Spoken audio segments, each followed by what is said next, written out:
السلام علیکم۔ ہمارے شہر کا ایک شخص جب فوت ہوا تو اسے غسل دینے والے عالم نے دیکھا کہ اس کا دایاں کندھا ایسے تھا جیسے کسی نورانی شکل والے بزرگ کا چہرہ۔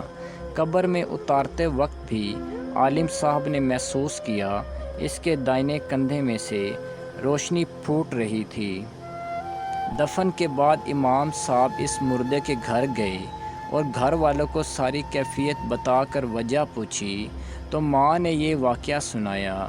میرا بیٹا جب کالج سے فارغ ہوا تو جلد ہی سے ایک اچھی جگہ نوکری مل گئی اور اس کی شادی کی فکر ستانے لگی۔ اچھی نوکری ہونے کے باوجود اچھا رشتہ ملنا مشکل نہ تھا۔ ہمارے پڑوس میں ایک دونوں پاؤں سے معذور لڑکی رہتی تھی جو ہمیشہ ہی ویل چیئر پر رہتی تھی اور بغیر سہارے کے کچھ نہ کر سکتی تھی۔ میرے بیٹے نے کہا، امی مجھے اس لڑکی سے شادی کرنی ہے۔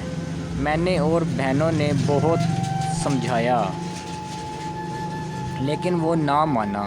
کیوں نہ اس کے بقول خوبصورت لڑکیوں کو رشتہ ہر جگہ سے مل جاتے ہیں لیکن اس معذور سے کوئی بھی شادی نہیں کرے گا۔ آخر کار ہمیں اپنے بیٹے کی ماننی پڑی اور اس کی شادی اس معذور لڑکی سے کر دی۔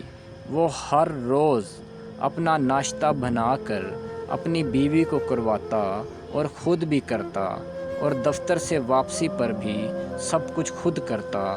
اپنی بیوی کو باتھ روم وغیرہ لے کر جانے کے لیے وہاں سے اپنے دائیں کندھے کا سہارا دیتا تھا اور اسی کے لیے اس کا دایاں کندھا چمک رہا تھا۔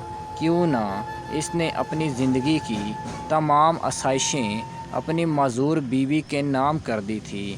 اللہ پاک ہمیں معذوروں کا احترام کرنے اور ان کی ضروریات کو سمجھنے کی توفیق عطا فرمائے۔